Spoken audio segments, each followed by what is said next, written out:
Bien. Bonjour à toutes, bonjour à tous. Je suis très heureux d'être parmi vous aujourd'hui à ce Forum des Arts et Métiers. C'est pour moi l'occasion de venir à votre rencontre. Nous avons, j'en reparlerai à la fin, nous avons un stand que je vous invite à visiter tout à l'heure si vous ne l'avez pas déjà fait. Alors je vais vous parler un petit peu de Safran, de qui on est, de notre histoire et des enjeux auxquels on se prépare pour l'avenir et auxquels nous vous invitons, si vous êtes candidat, à participer. Alors, notre mot d'ordre, c'est la confiance, c'est notre moteur. Parce que dans l'aéronautique, la confiance est un enjeu absolument fondamental. La confiance de nos clients, la confiance des usagers finaux, c'est absolument fondamental quand on fait des pièces critiques ou des équipements critiques d'un avion. Donc la confiance, c'est notre moteur. Alors qui sommes-nous ? Nous sommes un groupe de haute technologie. Nous sommes aujourd'hui numéro 3 mondial dans le domaine de l'aéronautique quand on exclut le monde des avionneurs. Donc là, je regarde le périmètre de ce qu'on appelle les moteurs, les équipements aéronautiques, y compris l'intérieur des avions, c'est-à-dire les cabines. Nous avons 95 000 salariés partout dans le monde, un peu plus de la moitié en France et près de la moitié dans d'autres pays du monde entier. États-Unis, Mexique, Maroc, Pologne, Chine, pour ne pas être exhaustif. Nous avons fait un peu plus de 20 milliards d'euros de chiffre d'affaires. Nous sommes sur une forte croissance, puisque l'aéronautique est un domaine qui est un domaine en forte croissance, à peu près 5% par an en moyenne. Nous dépensons, je crois que c'est important, nous dépensons 1,5 milliard d'euros par an en recherche et développement. Donc vous voyez, nous réinvestissons une partie significative de notre chiffre d'affaires pour préparer l'avenir. Et nous sommes l'un des plus gros déposants de brevets en France. Nous sommes dans le top 3 et nous déposons plus de 1000 brevets par an, ce qui, je crois, est une très belle performance. Nous avons des positions de premier plan mondial, je ne vais pas vous les lister de manière exhaustive. On est numéro 1 mondial dans le domaine des moteurs d'avions civils à travers un partenariat transatlantique dont je reparlerai qui s'appelle CFM. On est numéro 1 mondial dans le domaine des trains d'atterrissage. On est numéro 1 mondial dans le domaine des moteurs d'hélicoptères. On est numéro 1 mondial dans le domaine des sièges d'avion, etc. Un peu d'histoire pour vous dire que Safran s'inscrit sur le long terme. Nous sommes nés en 1905. L'histoire du groupe, ça commence en 1905 avec la création d'une société qui s'appelle la société Gnome, qui a été fondée, Gnome, oui voilà, ça s'appelait Gnome, ça a été le point de départ de notre groupe, fondée par les frères Seguin à Gennevilliers en 1905. Quelques étapes clés importantes pour le groupe, notamment la date de 1974. En 1960, pendant toute la période de l'après-guerre, Safran s'appelait Snecma. Safran s'appelait Snecma et nous étions fondamentalement une entreprise publique qui faisait des moteurs d'avions de combat avec la motorisation de tous les avions conçus et réalisés par Dassault pour l'armée de l'air française. Donc nous étions une entreprise principalement militaire. Et en 1974, on a pris le virage du civil. Et à l'époque, l'histoire c'est important, à l'époque, il y a eu une rencontre entre deux hommes. Monsieur Ravo, qui était le président de Snecma à l'époque, et un Américain d'origine allemande, Monsieur Gerhard Neumann, qui était à l'époque le patron de General Electric moteur d'avion. Et les deux hommes avaient quelque part une histoire commune parce qu'ils ont l'un et l'autre combattu contre les nazis pendant la Deuxième Guerre mondiale. Donc ils se sont retrouvés une histoire commune, si vous voulez. Ça avait une accroche. Et ils se sont dit, ils avaient un rêve fou, ils se sont dit, on va ensemble faire une alliance transatlantique, franco-américaine, on va faire une alliance transatlantique et on va développer ensemble un moteur révolutionnaire. En 1974, on va développer un moteur révolutionnaire qui va apporter plus de 20% de gains de consommation de carburant par rapport au moteur qui existait à l'époque. Une idée folle de faire ça, parce que Snecma, encore une fois, était une entreprise petite à l'échelle mondiale, et General Electric n'était pas, dans le domaine des moteurs d'avion, ce qu'elle est aujourd'hui. C'était un challenger. Voilà. Et en fait, ils ont rencontré beaucoup de résistance à l'époque, y compris du Pentagone, qui ne voulait pas de cette alliance. Côté français, c'était pas mieux, il y avait beaucoup de résistance. Et finalement, cette idée d'alliance entre General Electric et Snecma est montée au niveau des présidents des deux pays. Et ça s'est passé au niveau des deux présidents. En 1973, en fait, les deux présidents ont béni cette alliance. Donc à l'époque, le président Nixon et le président Pompidou ont dit « Oui, c'est une bonne idée de faire cette alliance transatlantique ». Et donc après que les deux présidents aient pris cette décision, l'alliance a été créée en 1974. L'alliance CFM internationale, c'est cette alliance qui a fait ce que nous sommes aujourd'hui, c'est-à-dire le groupe, le leader mondial que nous sommes aujourd'hui. S'il n'y avait pas eu cette idée folle entre deux personnes en 1973, je ne serais pas là aujourd'hui devant vous à vous parler d'un grand groupe français qui a maintenant une position mondiale dans l'aéronautique. 1991, ça a été le premier vol du Rafale équipé de nos moteurs M88, parce que nous sommes également et toujours actifs dans le domaine militaire en faisant donc des moteurs d'avions de combat et donc notamment le moteur du Rafale. Voilà, en 2019, nous sommes à travers ce partenariat avec General Electric le numéro 1 mondial des moteurs d'avions civils, notamment pour tous les avions courts et moyens courriers, et nous sommes numéro 1 européen des moteurs d'avions d'armes. Voilà, donc deux activités. Pour ce qui est des moteurs d'avion, moteurs civils, moteurs militaires, environ 9 milliards d'euros de chiffre d'affaires. Nous sommes la filiale la plus importante du groupe Safran. 35 sites, 17 000 personnes au niveau mondial. Alors CFM, dont je vous parlais à l'instant, cette alliance avec General Electric, donc ce moteur d'avion, on a décidé de le partager à 50-50, donc c'est un partenariat totalement équilibré, où General Electric fait ce qu'on appelle les parties chaudes du moteur, et nous faisons ce que nous appelons les parties froides du moteur, les parties basse pression. Les parties haute pression sont faites par General Electric. Donc c'est un partage des tâches qui existe depuis l'origine, et nous avons un site d'assemblage de ces moteurs en France, à Villaroche, et il y a également un site d'assemblage de ces moteurs aux États-Unis.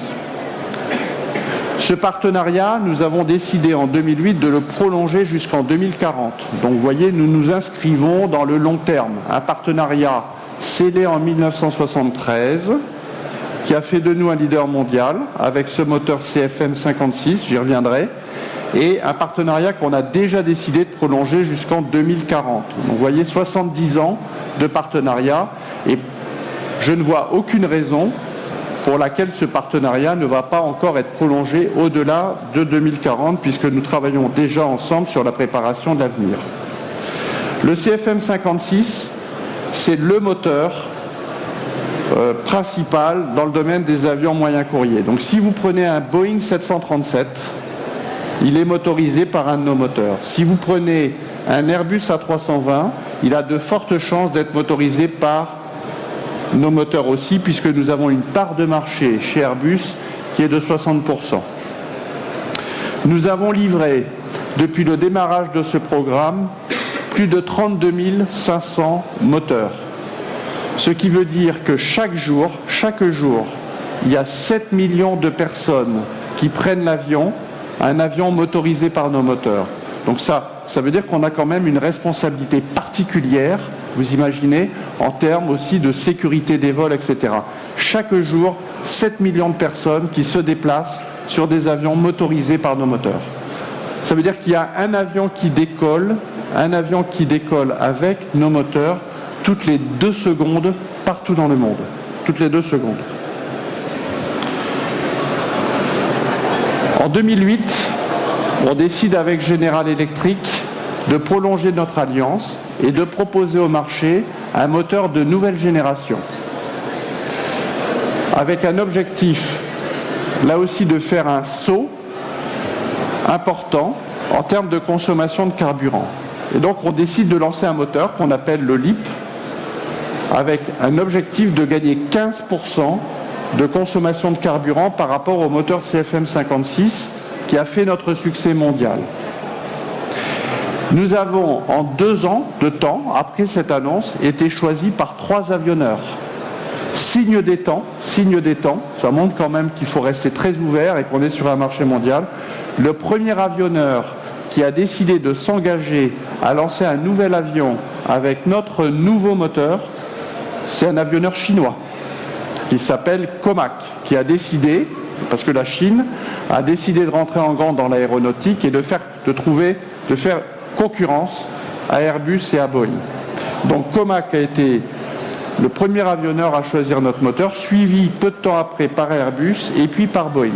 Donc, en 2010, nous avons lancé le développement de ce nouveau moteur avec 3 clients avionneurs. Depuis, nous avons tenu notre engagement de performance, c'est-à-dire que ce moteur LEAP, il fait effectivement 15% de gain de consommation de carburant. Nous avons développé ce moteur dans les temps souhaités, et donc nous avons pu tenir nos délais pour l'entrée en service des avions de nouvelle génération avec notre moteur de nouvelle génération. Et nous avons engrangé un grand succès commercial, puisque à l'heure où je vous parle, nous avons à peu près 18 000 moteurs commandés. 18 000 moteurs commandés, c'est un horizon. Ça nous donne une visibilité en termes d'horizon qui est considérable. Ça représente en à peu près 8 années de production. Je pense qu'il n'y a pas beaucoup d'industries dans le monde, et l'industrie aéronautique c'en est une, où on a une visibilité très importante sur notre carnet de commandes. Il y a certaines industries où le carnet de commandes c'est quelques mois. Nous, 8 années. Ce succès commercial important que nous avons eu sur le moteur LEAP nous a amené, nous donne des responsabilités. Et notamment le fait qu'on a une montée en cadence sans précédent qui a dû être faite depuis l'entrée en service de ce moteur LEAP en 2015. Pour vous donner un ordre de grandeur, nous nous sommes engagés vis-à-vis d'Airbus et vis-à-vis de Boeing sur une montée en cadence qui nous amène à 2000 moteurs par an, 2000 moteurs par an en 2020. C'est-à-dire moins de 5 ans, même 4 ans en fait, après l'entrée en service de ce nouveau moteur. En 4 ans, on doit atteindre une cadence de 2000 moteurs par an. Sur la génération précédente, le CFM56, nous avons mis 35 ans pour atteindre un pic de production à 1700 moteurs. Donc nous sommes confrontés à une compression du temps d'un facteur 10 entre la génération précédente et cette nouvelle génération. Et pourquoi c'était important de faire cette montée en cadence? Parce que Airbus et Boeing ont besoin de nous. Il faut avoir en tête que 75% des avions commerciaux qui sont livrés dans le monde sont des avions court et moyen courrier, donc de la catégorie A320 et 737. Et comme nous représentons l'essentiel de la propulsion de ces moteurs-là, évidemment, Airbus et Boeing comptaient sur nous pour tenir leurs propres engagements de livraison d'avions. Alors, pour tenir cette montée en cadence, ça nous a amené effectivement à prendre un certain nombre de décisions d'investissement et de modernisation. notamment, mais pas que, notamment sur une nouvelle chaîne d'assemblage de moteurs qui est à Villaroche et qui a été labellisée vitrine du futur. Bon, ce petit film vous montre qu'on a beaucoup investi évidemment dans ce qu'on appelle une pulse line, c'est-à-dire que le concept de la chaîne d'assemblage, c'est un moteur qui avance étape par étape, un peu comme dans l'automobile, avec effectivement un travail qui est fait par nos compagnons étape par étape, mais avec beaucoup d'ergonomie, un gros travail sur l'ergonomie, un gros travail sur la digitalisation. On utilise ce qu'on appelle la continuité numérique et nos opérateurs, lorsqu'ils sont amenés à faire des opérations de montage sur le moteur, ont aussi en vue ce qu'on appelle la maquette numérique du moteur, donc ils savent précisément ce qu'ils doivent faire. Il y a aussi de la robotique assistée, collaborative, la cobotique. On travaille beaucoup sur la réalité augmentée, on travaille aussi, quand on réfléchit à nos installations, sur ce qu'on appelle la réalité virtuelle. Donc vous voyez, on utilise toutes les technologies modernes qui sont à notre disposition pour gagner en performance et en efficacité. Un mot aussi, puisqu'on parle de nouvelles technologies, dans le domaine des moteurs d'avion, on travaille aussi, et sur l'ensemble des activités de Safran, sur ce qu'on appelle la fabrication additive. On a d'ailleurs décidé de créer un campus de fabrication additive à Bordeaux. C'est là qu'on va regrouper une bonne partie de nos activités de fabrication additive, à la fois en termes de recherche et technologie sur des procédés nouveaux, mais également en termes de production. La fabrication additive, donc, c'est quelque chose qui est aussi une révolution qui va toucher le monde de l'aéronautique, et c'est très intéressant pour un certain nombre de pièces très complexes, notamment des pièces statiques du moteur, où effectivement la fabrication additive nous permet de gagner en coût, en cycle et en qualité. Voilà, donc un campus de fabrication additive à Bordeaux. On a parlé des moteurs civils, je vous dis un mot des moteurs militaires, parce que quelque part, nous contribuons à la souveraineté de la France. La souveraineté de la France, ça passe aussi par la maîtrise de l'aviation de combat. Et pour maîtriser l'aviation de combat, il faut avoir également la maîtrise des moteurs. Si vous dépendez d'un pays étranger pour des moteurs d'avions de combat, vous n'avez plus de maîtrise, vous n'êtes plus souverain. Donc nous contribuons à la souveraineté de la France à travers nos compétences dans le domaine des moteurs d'avions de combat, avec toute un historique, puisque nous avons fait les moteurs des Mirage et donc maintenant les moteurs du Rafale. Nous sommes également, dans le cadre de coopération européenne, nous sommes impliqués dans des moteurs d'avions de transport militaire, et notamment le moteur de l'A400M, qui est donc l'avion de transport européen. Alors le M88, c'est un moteur de 7,5 tonnes de poussée. Ça représente l'équivalent de 130 moteurs de Formule 1. Donc ça vous donne un petit peu le niveau de puissance de ce moteur. 130 moteurs de Formule 1, c'est la puissance qui est cumulée sur les deux moteurs d'un avion Rafale. Nous avons livré à plus de 500 moteurs, et sur cet avion, nous sommes aujourd'hui dans un succès du Rafale à l'export, puisqu'un certain nombre de pays ont décidé de commander le Rafale à l'export, et donc nous sommes participants dans ces contrats à l'export des Rafales. Donc c'est l'Inde, c'est le Qatar et c'est l'Égypte.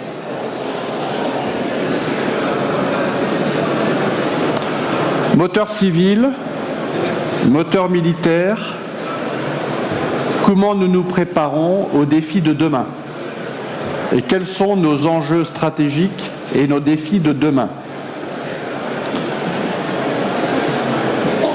Nous avons deux enjeux stratégiques.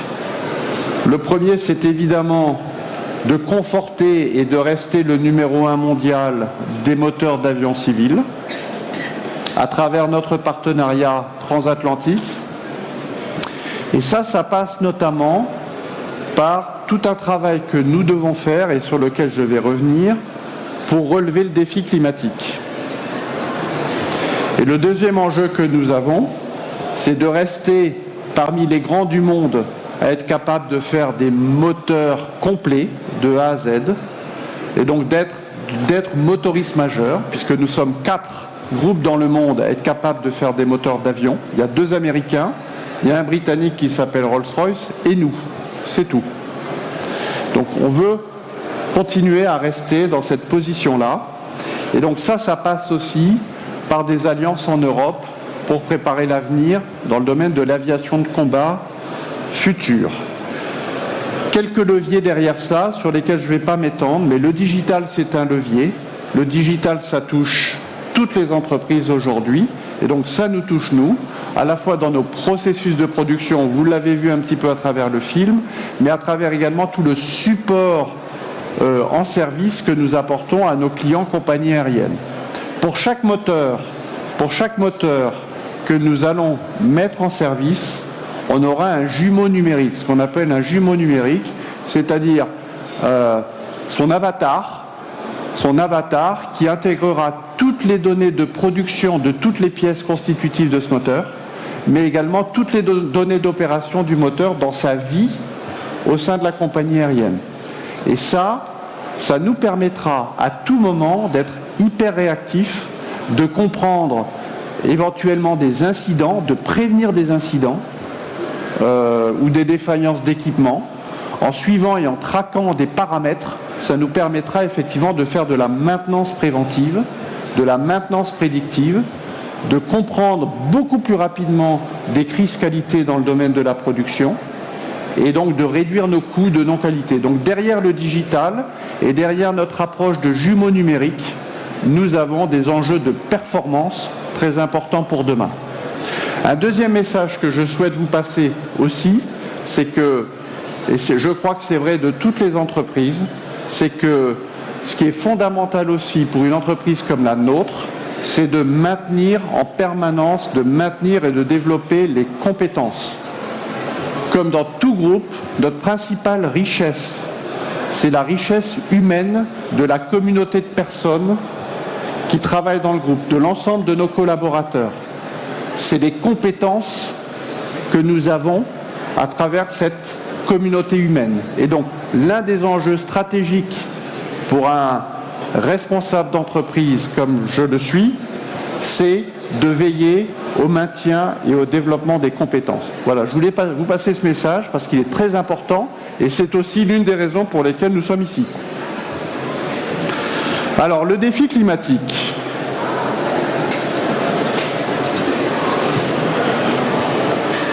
Nous sommes collectivement engagés, l'ensemble des acteurs du trafic aérien, c'est-à-dire les constructeurs de moteurs, d'équipements, d'avions, les aéroports, les compagnies aériennes, le contrôle du trafic aérien, nous sommes tous collectivement engagés pour adresser le défi climatique de manière cohérente avec les engagements de la COP 21 et donc le traité de Paris. Qu'est-ce que ça veut dire pour le trafic aérien ? Si on veut effectivement être totalement cohérent de ce qui a été décidé au niveau des États, la traduction au niveau du trafic aérien, c'est de réduire de 50% les émissions de gaz carbonique entre 2020 et 2050. C'est de faire une réduction de 50% du montant absolu d'émissions de gaz carbonique par l'ensemble des avions qui volent entre 2020 et 2050. Mais on doit adresser ce défi dans un contexte où le trafic aérien augmente chaque année de 5%. Donc ça veut dire, si on se projette en 2050, qu'il faudrait que pour chaque avion qui vole, à ce moment-là en 2050, on gagne 90%, on réduise de 90%, donc d'un facteur 10, les émissions de gaz carbonique par rapport à la situation d'aujourd'hui. Aujourd'hui, à l'heure où je vous parle, personne n'a la formule magique pour cela. Mais nous devons y travailler. et nous allons devoir y travailler intensément. Ça va être l'un des gros enjeux du trafic aérien dans les années et les décennies à venir. Alors, cette courbe, qu'est-ce qu'elle dit? Elle dit que, avec nos développements technologiques, on est capable d'adresser une partie du sujet. C'est la courbe verte, la partie verte, c'est la technologie, c'est-à-dire tout ce que l'on peut faire au niveau, par exemple, de la propulsion aéronautique, de ce que l'on peut faire sur les moteurs de nouvelle génération.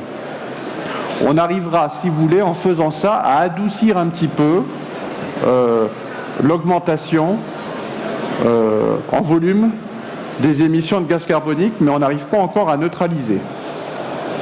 Après, il y a le trafic aérien qui peut contribuer aussi. Le contrôle du trafic aérien peut contribuer parce qu'aujourd'hui, on est dans des situations, ça peut vous paraître surprenant, mais on a des embouteillages à l'approche des aéroports. Et donc certains avions doivent circuler sur une sorte d'hippodrome avant d'atterrir.